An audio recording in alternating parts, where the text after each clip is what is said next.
Ratusan serangan rudal yang menghantam Israel menyebabkan tekanan ekonomi berat bagi warga Zionis. Media Israel melaporkan sejumlah bangunan rusak parah memicu aksi pencerahan oleh warga di lokasi terdampak. Situasi kacau dimanfaatkan untuk mengambil uang tunai dan barang mewah dari apartemen serta pusat perbelanjaan yang rusak.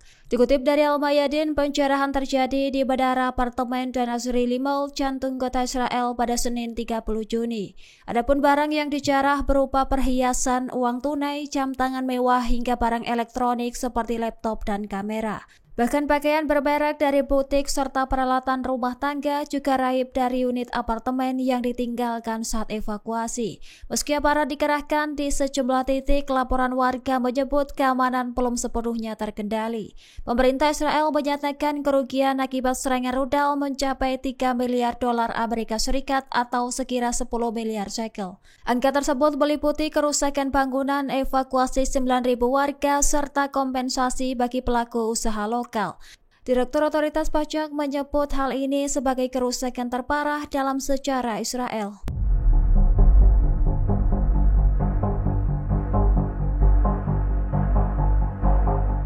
Brigade Al-Quds sayap militer Jihad Islam Palestina menyergap unit infanteri Israel di timur Khan Yunis, Gaza Selatan pada Senin 30 Juni. Para pejuang memasang bom anti-personel dan anti-benteng di rumah tempat pasukan Israel berlindung. Kemudian meledakkan bom saat pasukan Zionis masuk perangkap. Dikutip dari Al-Mayadin, akibat ledakan itu menewaskan dan melukai sejumlah tentara Israel, memicu kepanikan di barisan militer pendudukan. Ketika bala bantuan datang, pejuang Palestina menghujani mereka dengan senapan mesin dan RPG hingga memaksa evakuasi darurat. Sementara itu, helikopter militer dikerahkan di tengah asap tebal untuk menyelamatkan pasukan yang tersisa. Dalam serangan terpisah, Brigade Al-Quds juga menghancurkan bulldozer D9 Israel dengan bom laras berkekuatan tinggi. Bersama Brigade Al-Qassam sayap militer Hamas, mereka menghancurkan tank Merkava dengan alat peledak takep di lokasi yang sama. Pasukan Perlawanan Nasional juga menargetkan base Israel di Abasan Al-Jadidah dengan bom yang telah dipasangi sebelumnya. Serangan kompleks ini menunjukkan kemampuan taktis pejuang Palestina dalam menggagalkan kemajuan militer Israel. Serangan ini disebut berhasil menimbulkan korban jiwa dan memperlambat laju militer pendudukan Israel. Pemimpin oposisi Israel Yair Lapid mendesak diakhirinya perang di Gaza yang telah berlangsung lebih dari 20 bulan. Ia menilai konflik ini tak lagi memberikan manfaat bagi Israel, justru memperburuk kondisi keamanan politik dan ekonomi negara. Pemimpin Israel itu juga menyerukan upaya perdamaian antara kedua negara. Dikutip dari Serambi News pada Selasa 1 Juli 2025, Lapid mengklaim bahwa militer Israel tidak memiliki tujuan yang jelas di jalur Gaza. Sebelumnya, Presiden Amerika Serikat Donald Trump mendesak Perdana Menteri Israel Benjamin Netanyahu menghentikan perang di jalur Gaza secara permanen. Selain itu, Trump memperingatkan Netanyahu tak menyerang fasilitas nuklir di Iran. Pihaknya menyoroti usulan baru dari utusan khusus Amerika Serikat Steve Witkoff soal gencatan senjata di Gaza. Menurut Trump, gencatan senjata selama 60 hari dengan imbalan setengah dari sandera yang ditahan Hamas bisa segera terwujud.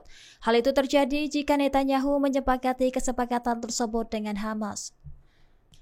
Kelompok peretas Iran mengancam akan membocorkan data intelijen sensitif milik Amerika Serikat. Selain itu, mereka akan membongkar email para pembantu Presiden Donald Trump. Ancaman ini muncul setelah cyber Iran berhasil meretas sejumlah sistem keamanan milik lembaga federal Amerika Serikat. Mereka mengklaim telah mengakses dan menyimpan lebih dari 100 GB email dari akun milik pejabat tinggi Gedung Putih. Dikutip dari The Times of Israel pada Selasa 1 Juli, dokumen itu mencakup informasi operasi militer, identitas agen rahasia, serta komunikasi internal antar lembaga. Peretas Iran mendesak Amerika Serikat untuk menghentikan segala bentuk dukungan militernya terhadap Israel di Timur Tengah. Jika tuntutan tak dipenuhi, mereka mengancam akan menyebarkan seluruh data rahasia ke publik. Sementara itu, Jaksa Agung Amerika Serikat menyatakan kebocoran ini berpotensi memicu krisis diplomatik dan ancaman keamanan jangka panjang. Serangan cyber ini disebut sebagai balasan non-militer terhadap serangan Amerika Serikat di jantung kota Teheran.